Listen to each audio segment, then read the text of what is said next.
मेरठ में एक महिला अपने पति के 4 टुकड़े करती है और करने के बाद उसके टुकड़ों को ड्रम में भरकर सीमेंट और बालू से जाम कर देती है और इसके तुरंत बाद अगले ही दिन अपने आशिक के साथ शिमला मनाली घूमने चली जाती है और जब वहां से वापस लौटती है तब जाकर इस मामले का खुलासा होता है, जिसको सुनने के बाद हर किसी का दिल दहल जाता है। एक महिला इतनी क्रूर कैसे हो सकती है? और आश्चर्य कर देने वाली बात यह है कि जिस पति की इस महिला ने हत्या की है, दरअसल उसके साथ इसकी लव मैरिज हुई थी और जिस आशिक की वजह से इसने हत्या की है वो भी इसका दूसरा लव है और वो भी स्कूल का लव है। इस कहानी में ना बड़ा ट्विस्ट है, इस कहानी में बड़ी अजीब अजीब चीजें हैं। आइए जरा इसकी शुरुआत करते हैं और एक एक तह को खोलते हैं। नमस्कार, मेरा नाम है राहुल और आप देख रहे हैं 9 PM विद JRD। दरअसल ये घटना है उत्तर प्रदेश के मेरठ की। मेरठ में एक मुस्कान नाम की लड़की होती है जिसकी उम्र होती है लगभग 8 से 10 साल। महज इतनी छोटी उम्र में उसकी मुलाकात उसके नाना के घर पे एक सौरभ नाम के लड़के से होती है।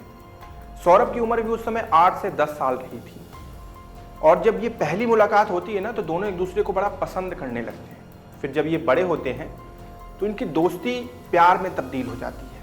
उस वक्त इनकी उम्र 18 से कम थी तो ये दोनों शादी करने की इच्छा प्रकट करते हैं। तो परिवार वाले इसका विरोध करते हैं, कहते हैं कि नहीं, शादी तुम दोनों की नहीं करवाई जाएगी। दोनों कहते हैं कि 18 साल की उम्र हो जाएगी तब तो करवा दीजिए, लेकिन परिवार वाले इसका विरोध करते हैं, कहते हैं कि किसी और से करवा देंगे लेकिन आपस में तुम लोगों की शादी नहीं करवाएंगे। अब इस बात पे सौरभ और जो मुस्कान है वो आपस में विचार करते हैं कि काम करते हैं, चलो भाग चलते हैं। और यही सोचकर एक दिन दोनों घर से फरार हो जाते हैं। पुलिस में गुमशुदगी की रिपोर्ट दर्ज करवाई जाती है। दोनों एक साथ गायब थे पिछले 2 दिन से, तो पुलिस दोनों को खोज निकालती है और सही सलामत सुरक्षित दोनों को अपने अपने घर छोड़ देती है। फिर दोनों के घर वाले दोनों को समझाते हैं बाकायदा कि एक दूसरे से शादी हम लोग नहीं करवाएंगे। मुस्कान के घर वाले तो यहाँ तक कहते हैं कि हमें सौरभ पे यकीन ही नहीं है, भरोसा नहीं है कि वो तुम्हें रख पाएगा, इसलिए शादी नहीं होगी। थोड़ा वक्त और बीतता है, इसके बाद इनका प्यार का परवान और चढ़ता है और ये फिर घर से फरार हो जाते हैं। दूसरी बार फरार होने के बाद वापस भी लौट जाते हैं अपने मन से। इस बार पुलिस नहीं जाती, इस बार खुद जाते हैं और खुद वापस चले जाते हैं। घर वाले फिर समझाते हैं। इसके बाद इनकी उम्र 18 साल हो जाती है और 18 साल जैसे ये पहुंचते हैं घर से फरार फिर से, और फरार होने के बाद पता चलता है कि दोनों भागकर शादी भी कर चुके हैं। ये बात दोनों के परिवार को पता चलती है तो दोनों एक दूसरे का त्याग कर देते हैं कि भैया तुम अपनी पत्नी को लेकर बाहर रहो। मुस्कान के घर वाले कहते हैं कि तुम अपने पति के साथ बाहर रहो, हमसे अब कोई मतलब नहीं। तो यहां पर सौरभ और मुस्कान एक किराए पे कमरा ले लेते हैं और दोनों वहीं रहने लगते हैं। अब ये चीज जब मुस्कान के घर वाले देखते हैं तो उनके समझ में आता है कि यार ये लड़के में तो दम है, क्योंकि इसने मुस्कान के लिए अपने घर वालों को छोड़ दिया, इसका मतलब इसके ऊपर भरोसा किया जा सकता है। और यही सोचकर फिर मुस्कान के घर वालों में और मुस्कान के जो रिश्ते गड़बड़ हुए थे वो सब सही हो जाते हैं। अब जो सौरभ होता है वो विदेश में मर्चेंट नेवी वगैरह के जॉब कर रहा होता है, उसकी नौकरी वहां पे रहती है, तो फिर वो मुस्कान को वहीं पे छोड़ता है और फिर अपनी नौकरी पे निकल जाता है। अब मुस्कान वहां पे अकेली थी। अब बात ये कुछ यूं होती है कि मुस्कान बचपन में ही सौरभ और मुस्कान का एक दूसरे से प्यार हो गया था, यानी कि इनकी जो शादी थी वो लव मैरिज शादी थी। लेकिन जब मुस्कान कक्षा 8 में पढ़ रही थी, जिस स्कूल में वो थी उसी स्कूल में एक साहिल नाम का लड़का भी पढ़ता था और मुस्कान साहिल को भी बहुत पसंद करती थी। लेकिन हुआ कुछ यूं कि कक्षा 8 के बाद दोनों एक दूसरे के रास्ते अलग हो गए, दोनों एक दूसरे से अलग हो गए। फिर एक दूसरे से कभी इनकी मुलाकात ही नहीं हुई। जब मुलाकात नहीं हुई तो इधर मुस्कान जो है सौरभ से शादी कर लेती है, एक बच्ची भी हो जाती है। तो उसका गृहस्थ जीवन चल रहा था। लेकिन 2019 का समय आता है और साहिल उसी स्कूल के व्हाट्सएप ग्रुप में जुड़ता है और उस ग्रुप से वो मुस्कान का नंबर निकालता है और फिर कॉल करता है। मुस्कान से जब बात करके बताता है कि याद आया मैं साहिल, कक्षा 8 में।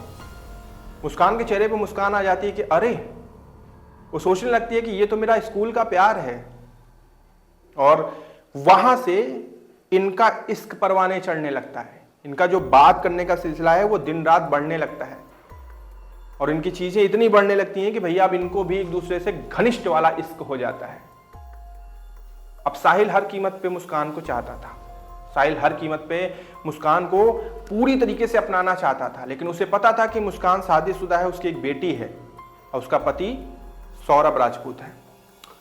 लेकिन इसके बावजूद भी मुस्कान भी यही इच्छा रखती थी, क्योंकि उसे ये लगा कि चलो सौरभ से शादी हो गई, बच्ची भी हो गई, लेकिन अब मुझे लगता है कि साहिल के साथ रहना सही है। और ये चीज ध्यान में रखते हुए वो जाती है और सौरभ के सामने तलाक का प्रस्ताव रख देती है। सौरभ सीधे इस चीज को मना कर देता है कि ना बाबा, हम तो ना कर पाएंगे।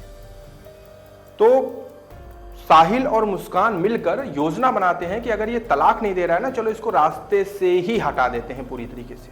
और इनके दिमाग में एक बहुत गंदा और बहुत सातिर विचार, मतलब एक तरीका आता है।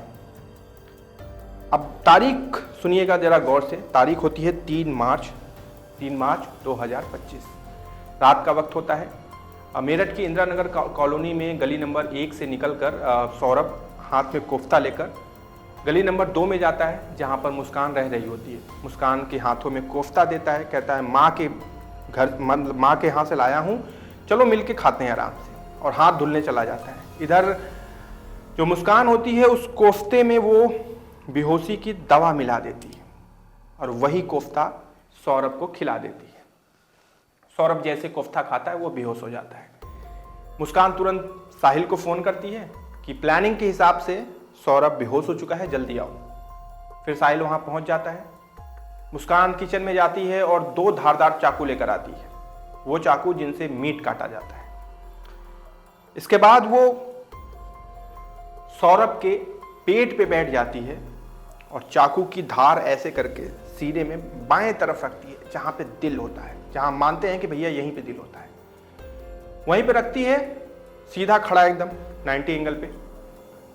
और इधर साहिल जोर से उस पर प्रेशर डालता है और पूरा चाकू अंदर घुस जाता है। ऐसे ही करके ये 3 वार करते हैं सौरभ के ऊपर। सौरभ की मौके पे ही मौत हो जाती है। सौरभ चिल्लाए ना, इस डर से ये कूलर भी ऑन कर देते हैं ताकि बाहर आवाज ना जाए। मारने का ये प्रक्रम ये 3 मार्च की रात को करते हैं। इसके बाद आती है 4 मार्च की सुबह। 4 मार्च को दोनों जो है उस शव को बेड में सेट करने लगते हैं कि इसी में सेट हो जाएगी तो इसी में गायब कर देंगे। लेकिन वो शव सेट नहीं हो पाता सौरभ का, तो दोनों मिलकर चाकू से इतनी निर्ममता से और ये अजीब ढंग की हिम्मत दिखाकर सौरभ के शव के 4 टुकड़े कर देते हैं। 2 हाथ, 1 सर और 1 धड़, कुल मिलाकर 4 टुकड़े। और ये 4 टुकड़े करने के बाद धड़ को बेड में सेट कर देते हैं। तो धड़ तो बेड में सेट हो जाता है, लेकिन ये जो 3 टुकड़े बचते हैं इन्हें थैली में बांधकर और ब्लीचिंग पाउडर से पूरा साफ सफाई करके खून के सारे धब्बे वगैरह सब कुछ ये दोनों मिलकर मिटा देते हैं। और इसके बाद फिर उन थैलों को लेकर साहिल और मुस्कान साहिल के कमरे पे चले जाते हैं, रात वहीं बिताते हैं।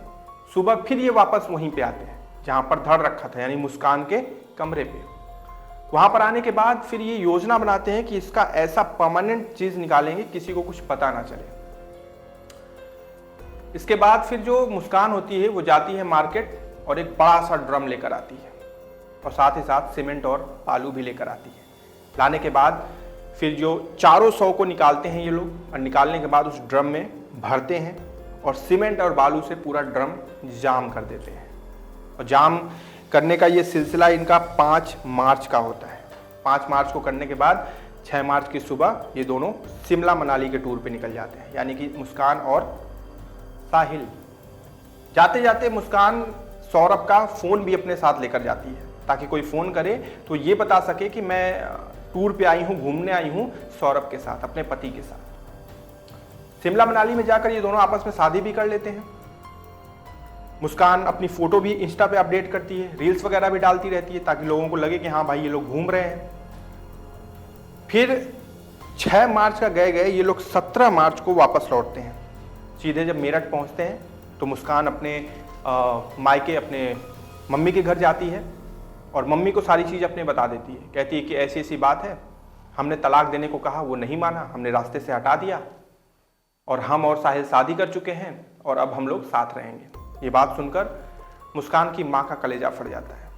वो जाकर अपने पति को बताती है और वो नज़दीकी थाने में जाकर इस चीज़ की सूचना दे देते हैं। इसके बाद मुस्कान और साहिल को गिरफ्तार किया जाता है और जब इनसे पूछताछ की जाती है तो ये सारी चीज़ कबूल करते हैं और तब जाकर उस ड्रम को पुलिस मतलब जाती है उस ड्रम के पास, उस ड्रम को फोड़कर अंदर से चीज़ें निकाल कर देखती है तो हर किसी का कलेजा फट जाता है। कोई सोच नहीं सकता कि कोई इतनी निर्ममता से और इतने अजीब ढंग से भी हत्या कर सकता है। एक औरत जिसे एक वक्त पे दो लड़कों से इश्क हो जाता है, एक बचपन का प्यार, एक स्कूल का प्यार। बचपन का प्यार उसे मिल जाता है, शादी हो जाती है, फिर बाद में उसे लगता है कि चलो बचपन का प्यार भी है, उससे भी शादी कर लेते हैं और इस चलते वो अपने बचपन के प्यार को इतनी निर्ममता से हत्या कर देती है। एक 6 साल की बेटी की ये औरत माँ भी है, लेकिन इसे इस तरीके की हरकत करने में जरा सा भी शर्म नहीं आया। ये थी पूरी कहानी मुस्कान रस्तोगी की, एक हत्यारन माँ की, एक हत्यारन औरत की। इसके बारे में अपने विचार जरूर व्यक्त करिएगा। कल हम फिर से मिलेंगे एक नई घटना के साथ। ध्यान रखिएगा अपना। जय हिंद।